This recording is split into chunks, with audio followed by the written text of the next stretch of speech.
Muy buenos días, muy buenas tardes, muy buenas noches. Sean bienvenidos y bienvenidas al primer panel de discusión del día 3 del Foro de Salud Digital Recaínsa 2022, Salud Digital para un Mañana Sostenible. Yo soy Jocelyn Carías, soy la gerente general de Recaínsa y esta mañana voy a tener el privilegio de moderar este tema que nos trae este panel, perdón, que nos trae un tema que nos apasiona mucho y es en una temática que hemos estado apoyando mucho en los últimos 2 años.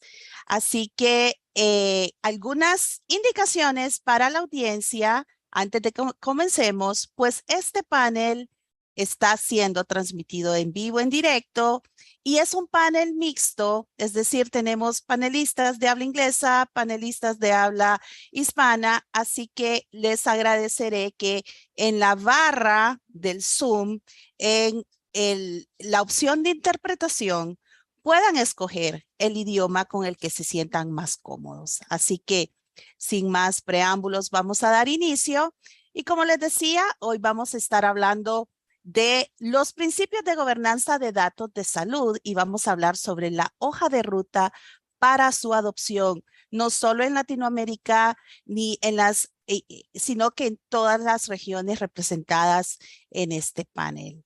Así que voy a pasarme a inglés y I will start with a very brief introduction to give you some insights about the work that all the organizations represented here in this panel have been doing in the last 2 years, advocating for a global health data governance framework remains a key priority for all of us, including obviously Recaínsa as regional partner for the Transform Health Coalition in the Latin American and Caribbean region. We believe that such a framework will lay the foundation for improved public trust in health data systems where individuals feel protected, respected, and in control of their own data while allowing institutions working to protect the health and well-being of the population to access and use it for the public good. So we're calling for health data governance to be on the 2023 World Health Assembly agenda. So I will start introducing my friends and colleagues. First of all, I want to introduce to all of you Kirsten Matheson. Kirsten is the policy lead at Transform Health, a global coalition committed to achieving universal health coverage through the use of digital technologies and data, where she leads the coalition's influencing work. She was previously head of policy and advocacy, health and nutrition at Save the Children, and vice chair of the Gavi CSO Steering Committee, and also work at the UN Food and Agriculture Organization and UNDP Kenya. Welcome, Kirsten. Ruben Avila. Ruben has 10 years of experience working in different roles around sexual and reproductive health and rights, LGBTIQ+ topics, meaningful youth participation, and digital health, collaborating with civil society, governments, private institutions, and United Nations agency. Ruben is passionate about improving health services through digital innovation and technologies, especially sexual and reproductive health services.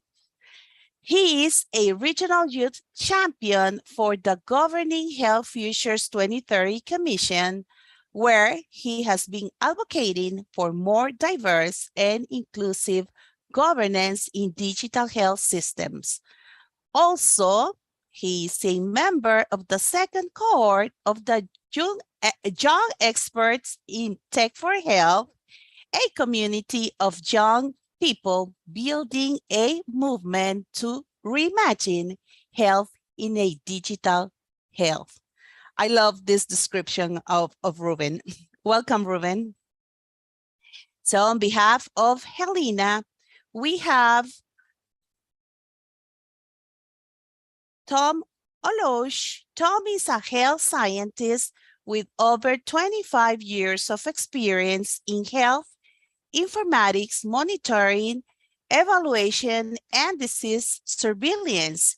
He has held various technical and leadership positions at the U.S. Centers for Disease Control and Prevention in Kenya, USA, and Rwanda. He has led the design and implementation of large-scale interoperable digital health projects and provide technical assistance to over 10 countries in Africa. He serves on several global working groups on health informatics and is the immediate past president of Helena. He holds a PhD in public health informatics from the University of Amsterdam, the Netherlands. Welcome, Tom. And last but not least, Jay Ganesh Udayasankaran, or Jay as we call him. He works as Senior Manager of Healthcare Information Technology and Telehealth at Sri Sathya Sai Central Trust, a public charitable trust based in India. He has been involved in the planning, procurement, and implementation of a wide spectrum of digital health projects, including hospital information systems, picture archiving and communication system, telemedicine, teleeducation, and web portal for chronic disease management. He has been a resource person for several national digital health convergence workshops organized by ministries of health and development partners in Southeast Asia and Western Pacific regional countries with coordination and facilitation from AEHIN, one of our digital health network siblings. So welcome to you all. And we will start with this amazing panel of experts. And Kirstina, I would like to start with you. So please feel free to open your microphone. And this question is very important to start this discussion. Transform Health, as we all know, calls for a global health data governance framework underpinned by human rights-based and equity-focused health data governance principles. Could you share with the audience more about all this great initiative? Thank you. Yes, of course. Thanks, Jocelyn. So as you said, that's one of the core objectives of the Transform Health Coalition and our partners, and a number of partners also actually outside of the coalition who are coming behind this important agenda and the need for action on it. And this really, we see this as really a key step to improve the equitable governance of health data. And this comes out of really just recognizing, as health systems become increasingly digitalized, as well as other parts of our lives, more and more health data and health-related data continues to be collected and used every day. And also just more recently, the COVID-19 pandemic, as we come out of the pandemic, it's shown us more and more what an essential tool health data is, both in terms of strengthening health systems, but also around responding to health challenges and health emergencies.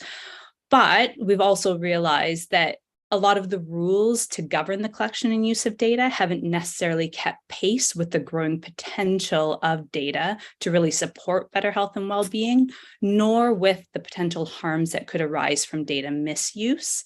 And we do recognize a lot of countries are instituting health data governance policies and legislation, but there isn't a global framework, or there wasn't a global set of principles to really guide the governance of health data across public health systems and policies.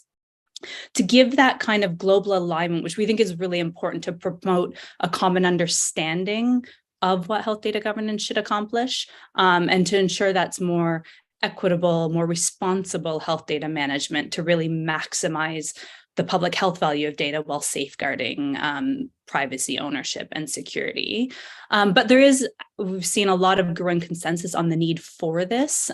So those that were part of the WHO Health Data Governance Summit, and then also the recent reports of the Lancet FT Commission and the Broadband Commission, which include calls and recommendations for stronger governance and global governance of health data.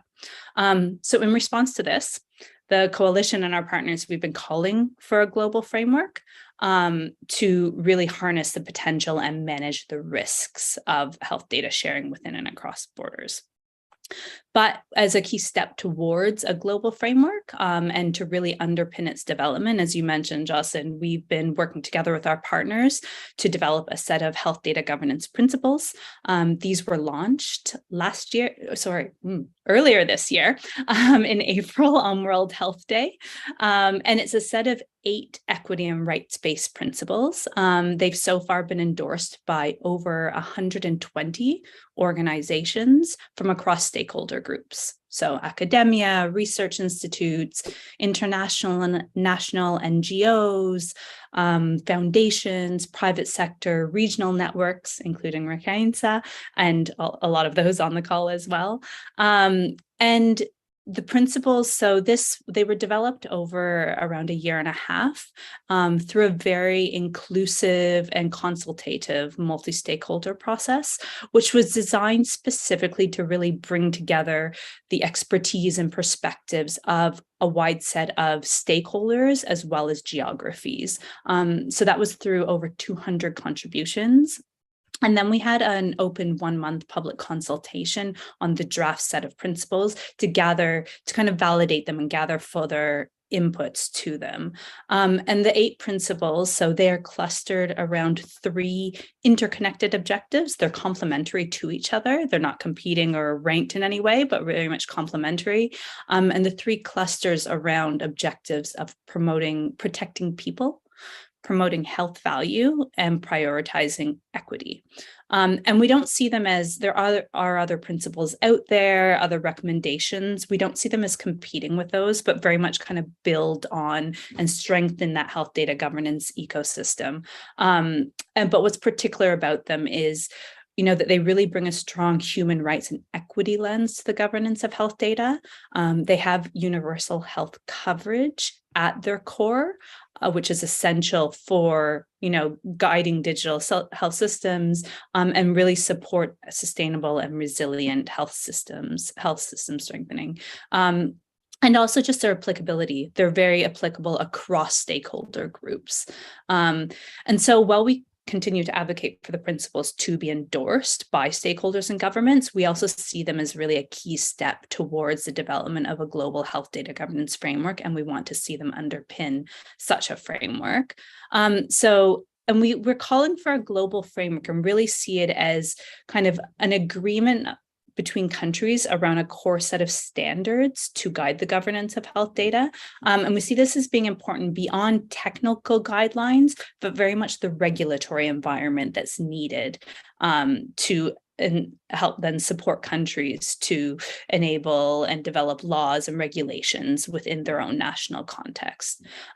So really to facilitate this, we see governments that we need governments to support and adopt a World Health Assembly resolution on this as a space for governments to come together to build that global agreement, and then to mandate the WHO to lead that process of developing a global framework. But it's really important that we want to see such a framework develop through a very transparent, inclusive, multi-stakeholder process, including civil society, and then, of course, to make sure they're underpinned by the health data, the equity and rights-based principles, as well as other principles that are out there as well that can really strengthen such a framework. And then ultimately want to see that adopted at national level through national legislation, regulation, and contextualized, because we realize that, what it looks like in different countries will be different. The global framework provides that kind of global agreement of the minimum standards, but then realizing that then needs to be tailored to national context through national legislation. So we really see kind of building up to the World Health Assembly as being a key opportunity to really champion this. And there's lots of growing demand for this. So just 2 weeks ago, over 120 organizations signed on to a letter calling for action on this agenda ahead of the World Health Assembly. Thanks, Jocelyn. No, thanks to you. It's amazing to see how all this effort and work finally has a enormous shape in every day more organizations are supporting this work. Ruben, esta pregunta es para ti.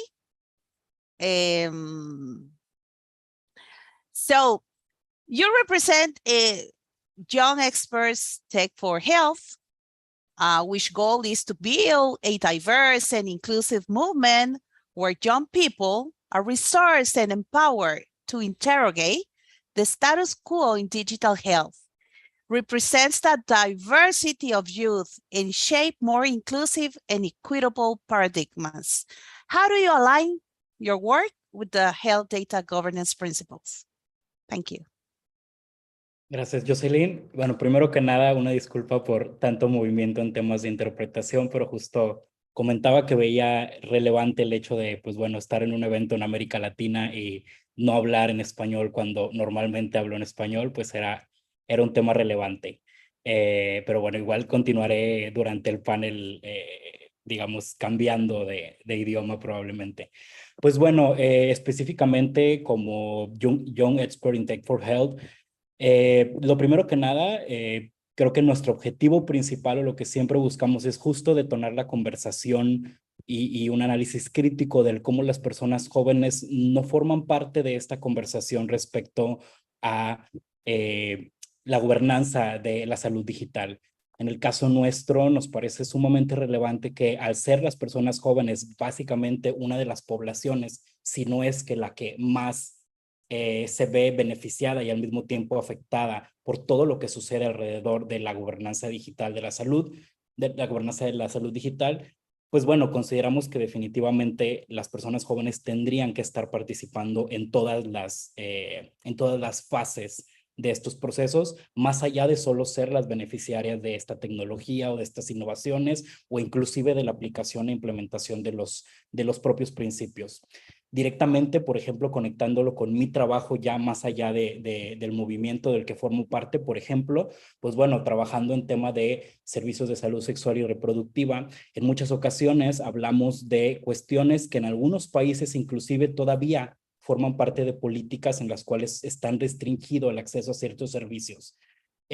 Casos específicos, por ejemplo, las restricciones que existen para personas adolescentes, en la cual en ocasiones no pueden acceder a cierta información o a ciertos servicios justo por ser adolescentes, o cuando acceden a ellas y ellos, tiene que haber un tercer consentimiento que tiene que ver con padres, madres u otra persona que es tutora de ellos, ¿no? Estos son, por ejemplo, las intersecciones que tiene la importancia de la participación de las personas jóvenes e inclusive de adolescentes en estos espacios de toma de decisiones, porque probablemente situaciones como estas que les comento pueden normalmente quedar fuera de la conversación. Otro tema importante también es que por alguna razón en muchas ocasiones somos justo las personas jóvenes quien traemos a la mesa cuestiones que tienen que ver como el realizar análisis con perspectiva de género sobre cómo funciona la gobernanza de la salud digital, cómo afecta específicamente todo el proceso de cambio y el proceso de implementación de tecnología e innovación en los sistemas de salud, especialmente a las mujeres y a las niñas, y el cómo les beneficia también cuando sucede esto, ¿no? Hablando específicamente de la región de América Latina y el Caribe, creo que tenemos definitivamente muchas oportunidades, pero en ocasiones justo existe una especie de estigma que genera otra especie de miedo a aceptar estas oportunidades que definitivamente existen en el hecho de que los sistemas de salud cambien o empiecen a transformarse en sistemas digitales y en todas las oportunidades que eso puede dar, sobre todo, digamos, impactando de manera positiva en haciendo llegar la salud a las áreas más rurales en las regiones, a las comunidades donde normalmente no están acostumbrados a acceder a salud o solo acceden a través de pequeñas intervenciones que en ocasiones no son intervenciones duraderas o realmente no garantizan que la salud llegue a todas las personas. Como les digo, para nosotros el tema de las juventudes y que las juventudes formen parte es algo sumamente relevante. En mi caso, en América Latina y el Caribe, pues bueno, en realidad la conversación sigue manteniéndose justo como en un pequeño grupo de personas que en ocasiones son quienes trabajamos directamente en cuestiones que tienen que ver con empresas o servicios relacionados a tecnología o innovación tecnológica o específicamente quienes forman parte del sector salud, que aquí también se incluyen personas jóvenes que en ocasiones no forman parte de la conversación justo por no estar a lo mejor en rangos o posiciones de toma de decisiones, lo cual no tendría que significar que no pudieran participar.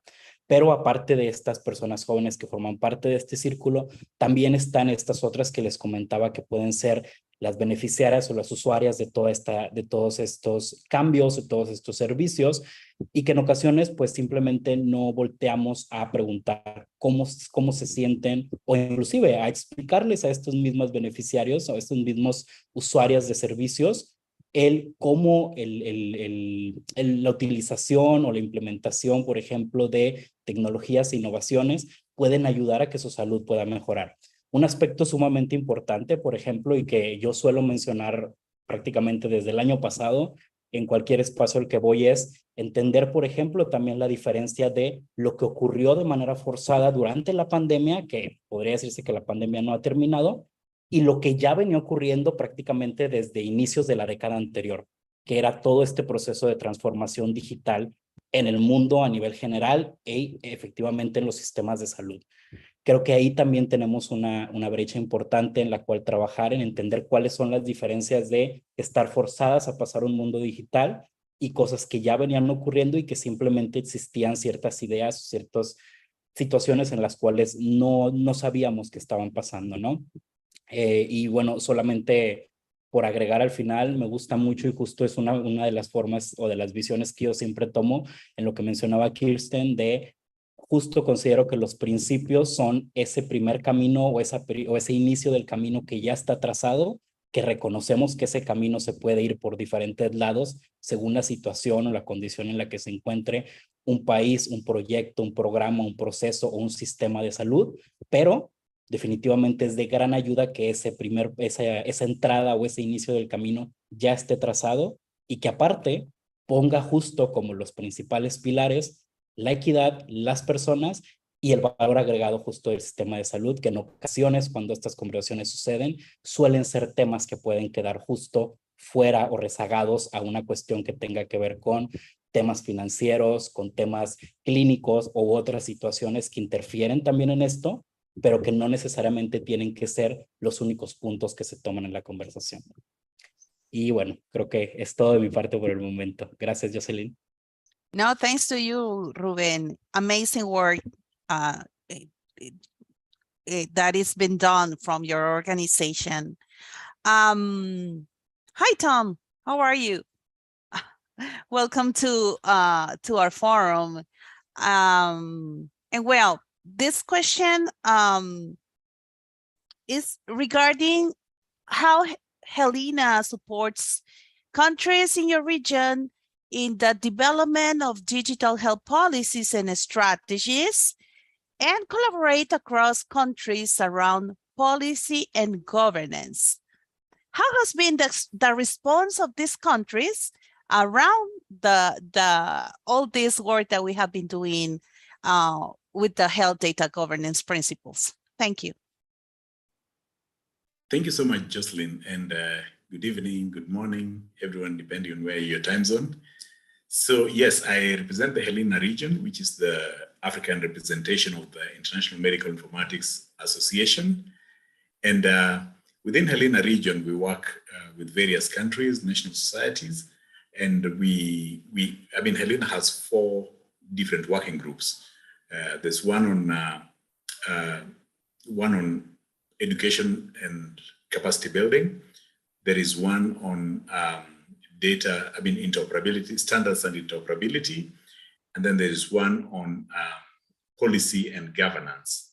And then there's one on data analytics and big data. So under the policy and governance working group, we work with the different national societies just to help them work around policies that ensure data protection and data privacy, but also issues more broadly around data ownership, data sharing strategies, and so on, just to be sure that the patient's data is well protected and that is kind of rights-based, and just ensure the respect of patient and that they have full control over their data. So more recently, we worked closely with Transform Health and with other regions around the world, just to kind of create awareness around the principles of health data governance. And this has been very well received in the African region. So we've worked a lot with the national societies, first of all, in terms of creating awareness, just being sure that people are aware of the principles, but not only being aware, just understanding how they can contextualize them and be able to use them within their context to improve issues around data privacy, around just how people, things around data ownership, how data is used, and just the fact that you kind of protect the privacy of the person whose data you're using. And so we, more specifically under this partnership with Transform Health, we worked with 4 countries. That's Kenya, Botswana, Ghana, and Cameroon, to more, kind of going a little bit more in depth in sharing with them, not just the principles, but also endorsing them. And some of the countries that Kirsten mentioned earlier that have endorsed the principles are from our region. I think something close to 30 countries from the African region did endorse the health data governance principles. And I think I have a specific example from Kenya, which I'll elaborate on in a minute, but I think we're moving ahead to not just endorse the principles, but just to see how we can contextualize them, use them within our country context, because many countries are right now creating legislation that work around data protection and privacy. And countries like Kenya and Botswana have, in the last 2 years, developed laws that are aimed at protecting individual patient level data, and also communities, because they're also stigmatized communities. There are other populations that are underprivileged, they are underserved communities and populations, which also have their own rights, which need to be enshrined in the data protection laws. So these have been recently enacted, and we are just working on the appropriate policies to implement these laws. And so in Kenya, there was recently a health data governance workshop that endorsed the global principles, and it reviewed the Health Data Protection Act of 2019 against the principles, and just went through all the 8 different principles to see how well they aligned with the new laws that were enacted. And they all scored very well in terms of how well they aligned with the laws. And so the Kenyan Ministry of Health, I think, was the first country in Africa to formally adopt the principles, just as part of our regular, as part of what's going to be considered legislation. And then finally, just to mention that as we move towards the World Health Assembly in 2023, there's 2 countries from the African region which have committed to moving a motion, to sponsoring a motion at the World Health Assembly for the creation of the establishment of the global framework for health data governance. And that is Cameroon and Kenya. And I think Cameroon has already written to the WHO Secretary General about their intention to move this motion. So I think I'll stop there and hand it back to you, Jocelyn. Thank No, you. perfect timing, perfect timing. And thanks for sharing this extraordinary news about the support of these countries. Jay, how are you, Jay? I know that it's very late for you, and thanks on behalf of all Recainsa and all the team for being with us.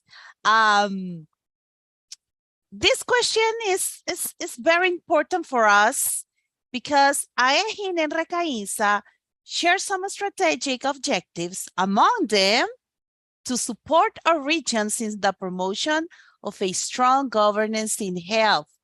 Could you share some insights of your work in terms of the promotion of interoperability and data systems? As we know that AEGIN has been very active in these topics in the last years.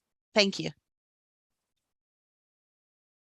Thank you, Jocelyn and colleagues. I think some of you might already be aware that we just concluded our AEGIN general meeting today.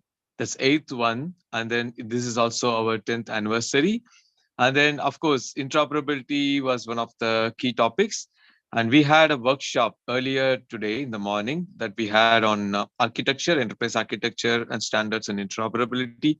So we had some very, very interesting discussions on interoperability, the need for that, the means to achieve it, and then the challenges or the pain points, and then how to overcome.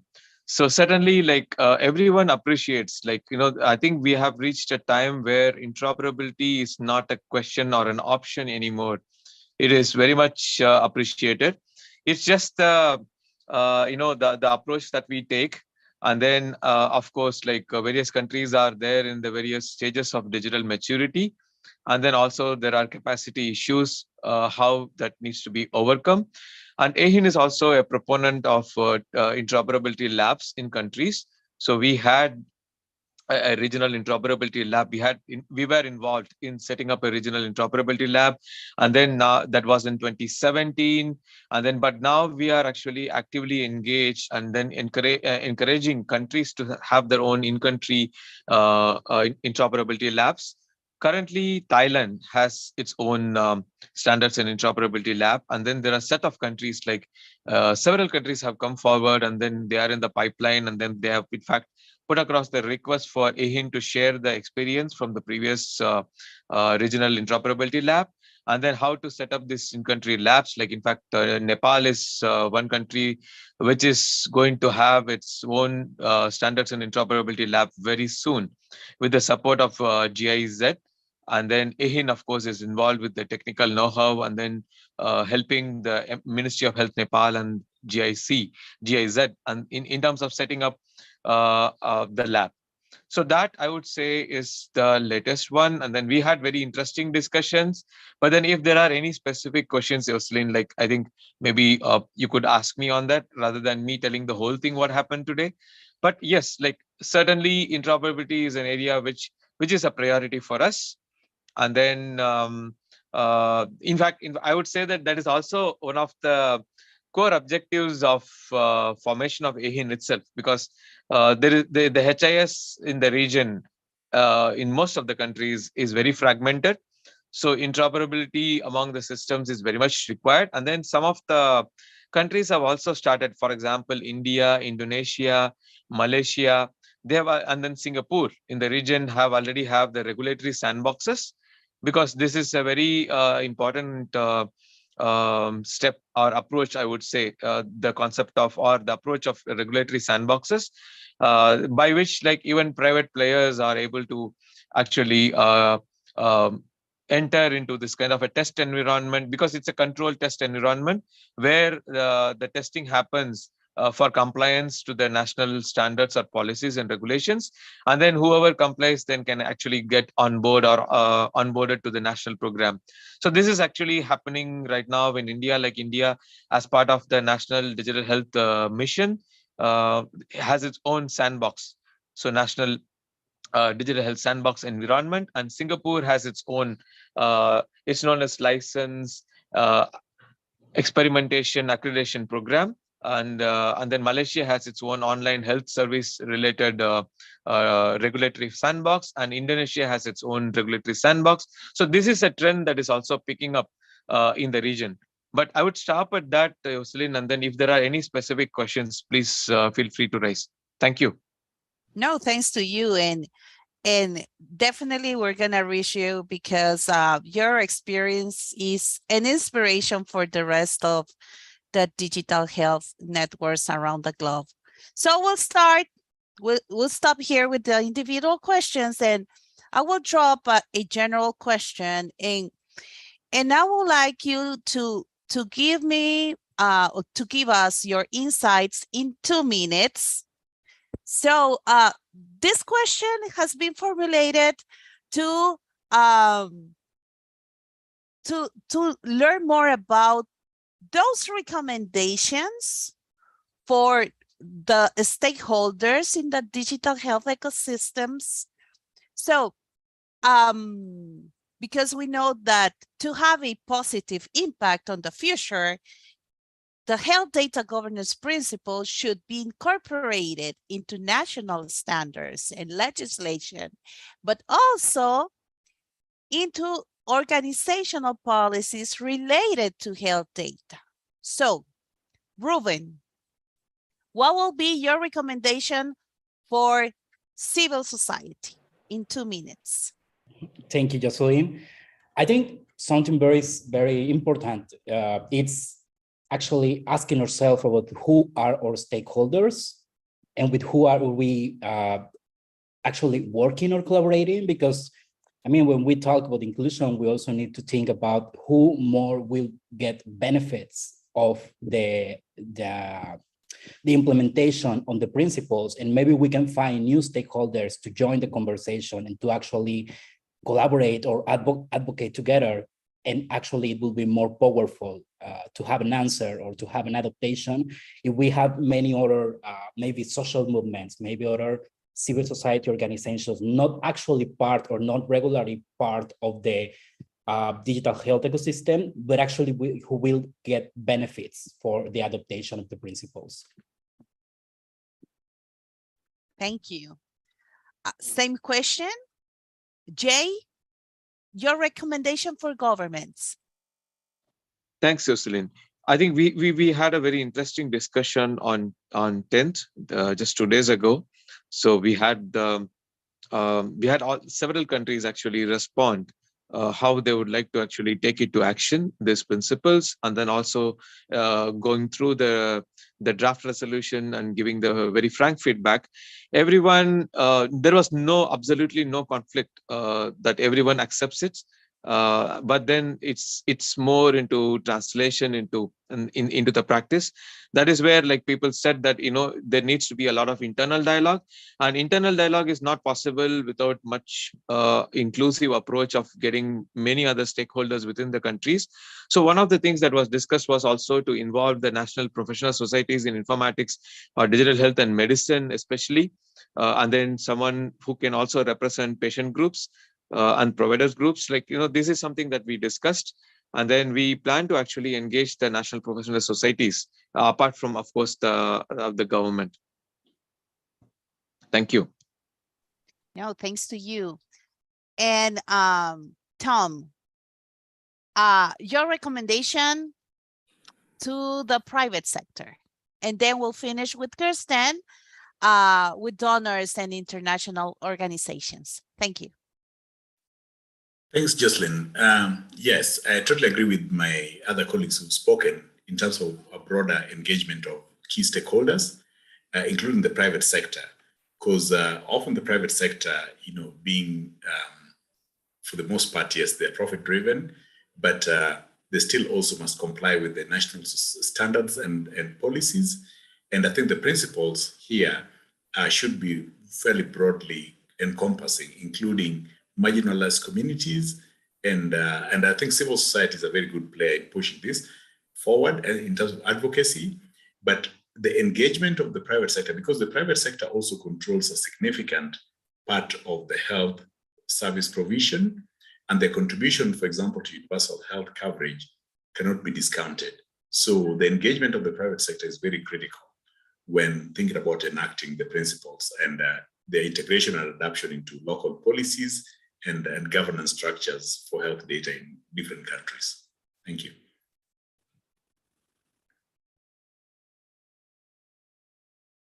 Yeah, from the donor perspective, yeah, as Tom had just said, actually, the principles, they're applicable across multiple stakeholder groups. So I think there's a role that everyone has to play to really committing to them, and with the first step being to endorse them first and foremost, to really show their commitment and kind of where they want to go in terms of reaching those objectives, and to assess where they are as well, to see where they are, to see where they need to get to.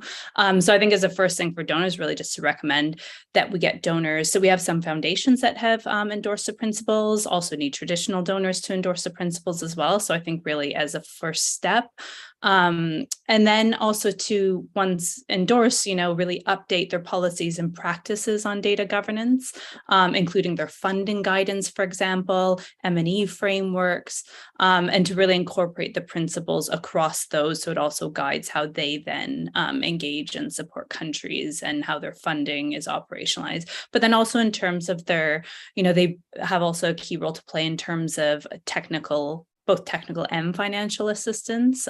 So how they can really support that and support countries with countries obviously in the driver's seat, but how they can then support countries both financially and technically as well, as they strengthen their governance systems, et cetera.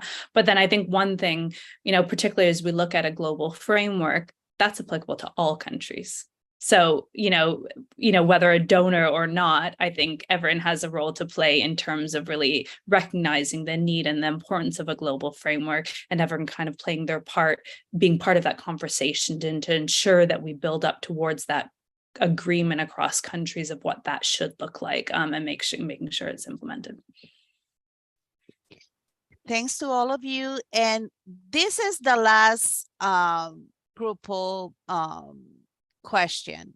What is the panorama for health governance, and obviously the principles in the short term?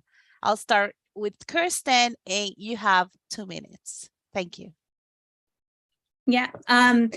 So I think, as we've seen, and even just by this session happening today, there is so much growing momentum and interest and a recognition of the need to take action on this agenda. I'm sure many of you might have seen just a couple of weeks ago, the UN published a journal article calling for an international governance framework, not health specific. And we would argue that we really need a health specific framework given the particular sensitivities of health data.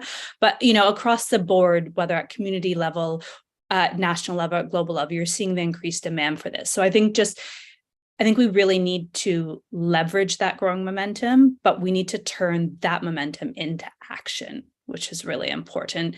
And so I think kind of in the very short term, which we've talked about as well, building on this and really seeing the upcoming WHO Executive Board meeting in January and then the World Health Assembly in May as being two really key touch points and key opportunities to really drive that action, where governments and stakeholders working around it as well can really push for, the next steps to advance this as we look towards a global framework.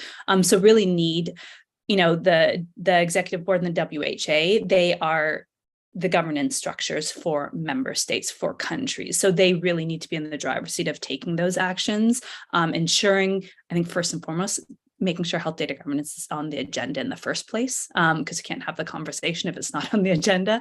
And once it's on the agenda, really just then supporting and ensuring a resolution is tabled to kickstart the process of developing a global framework and ensuring that is done. Not only that we want the framework developed, but we need to really make sure that it's developed through a fully inclusive process.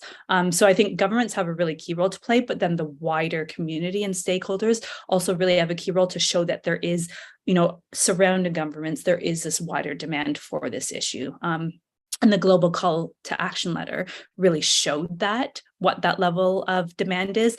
and it continues to grow. So when that letter was submitted, there were 90 endorsers. Within a week, that was up to 120. So it is really growing. And I think we just need to kind of keep the pressure on until we see the right commitments and actions to really take it forward.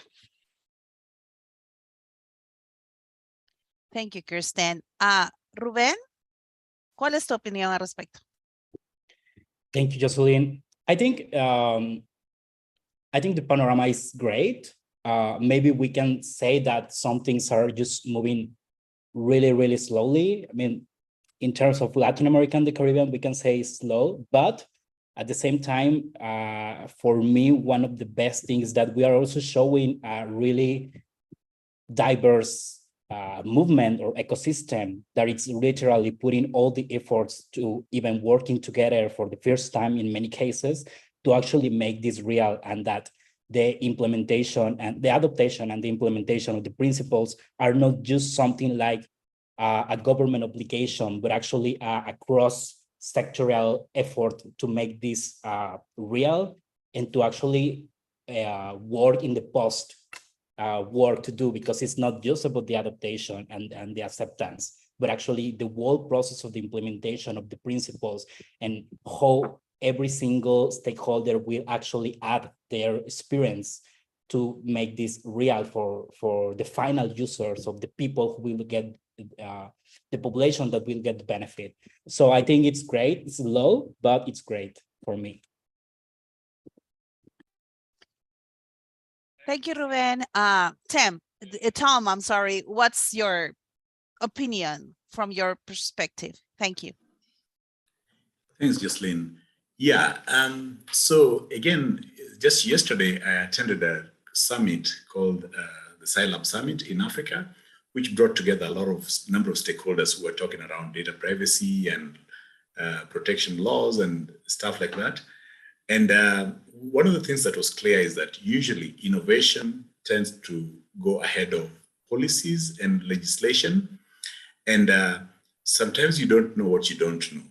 But I think with the establishment of the health data governance principles, and also with the potential of the launch of the global framework, I think there's going to be something for countries to look up to.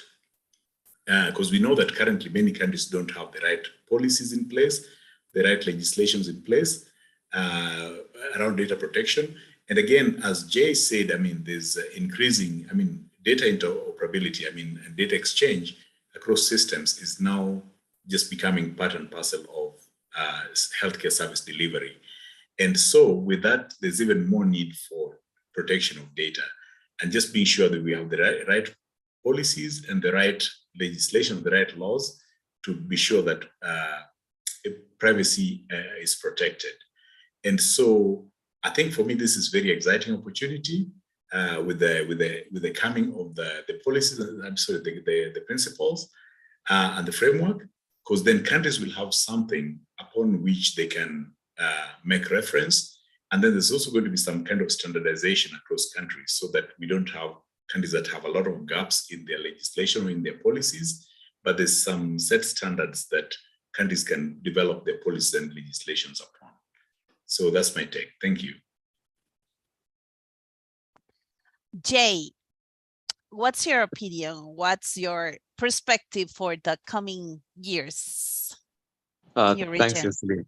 Thanks, Jocelyn. I think there is a lot of traction that has built up, especially in health data governance principles, especially after the launch. And then AHIN had the regional roundtable on that.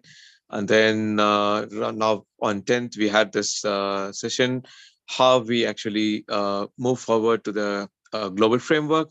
So like certainly there is a traction. Yes, things have been a bit slow than what we had initially expected, but then there is certainly an uptake from the interest from the countries, and then they have sought some internal discussions to be carried out in countries, and then like one of them actually already got started like with the discussion involving medical students. So this is something that is happening, and then also like one of the countries has expressed a willingness to sort of explore, and then because like this is usually when the agenda goes to WHA, it competes with many others. Like basically the wish list for WHO is a little longer. And then means the wish list that they have, but then what actually gets across is very few. So it needs to move up the priority list. That's what I understood from discussions with the ministry folks. So this is something that we are actually helping the countries to have them get it on board the WHO agenda. This is something that is happening. And then, but over the next few months and then the next year, I think a lot more countries are going to get started with internal discussions. This is something that I certainly foresee. Thank you. Thanks to you all. I know that we can keep this conversation for hours and days. We have one question, and I would like Kirsten to answer. And it's from Domingo Liotta. He's Argentinian. And he asked, do you also contemplate patient-oriented communities, NGOs? And if yes, how can they join the governance discussion? Thank you. Yeah, thanks for that. Yeah, I think it's a role for, I think everyone can and should join the governance discussion. It's not just for governments. It's not just for NGOs either.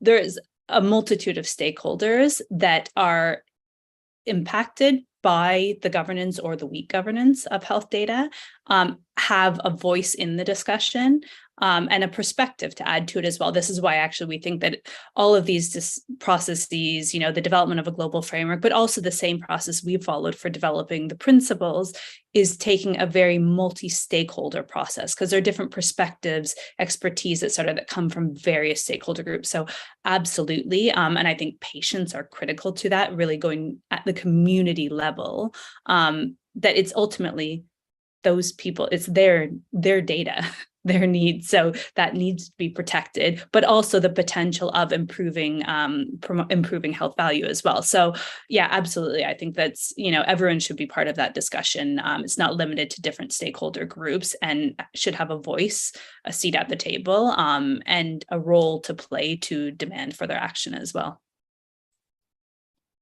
Completely agree with you, Kirsten. And well, we have come to the end. And in 30 seconds, Kirsten, where can we find more about the work led by Transform Health and about you?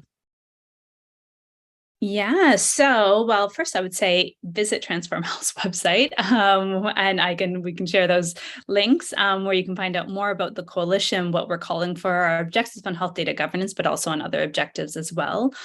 Visit the Health Data Governance Principles website, where you can learn more about the principles, see who's endorsed them, see how you can endorse them as well, and also visit the community page, because that's where that page is very much set up for all of you, for everyone out there, to really kind of share how they're using the principles and to join the discussion on this issue. And then I would also just really encourage you to, on our website, you can see under our insights link, the article around the global call to action letter. And there's also a link there where you can add your logo and signatory to that call to action letter. And don't forget to follow Transform Health on Twitter and LinkedIn. So that's _M_health. Thank you. Rubén, your turn. Gracias, Jocelyn. Pues a nosotras pueden encontrarnos ahí, como verán en mi nombre. Está un poco compleja la abreviatura, pero es básicamente en todas redes sociales, como YET4H, que es Young Experts on Tech for Health. Y bueno, también en nuestra página, que es prácticamente YET4H.org, pueden encontrar mucha información también a través de Transform Health. E igual, pues bueno, escribiéndome o buscándome a mí también. Estoy como Rubén Ávila Reina en todas las redes sociales y con gusto podemos compartirles más información sobre lo que hacemos. Gracias. 30 seconds, Tom. Yeah, I'll make it very brief. So yeah, if you want to get more information about Helena, I've just posted the link on the chat. So it will be www.helena.africa. yeah, you should be able to get all the information about what we do and the work that we do around policy and governance issues. Thank you. Thanks to you. And Jay? Thanks, Yoselin. I've already posted the website of AHIN, and then your colleagues will be able to get all the information of what AHIN does, the objectives, and on what we have done so far, and then also about the AHIN team. Thank you very much. Gracias a todos y todas. Hemos llegado al final de este panel y los invitamos a la siguiente sesión. Hasta pronto.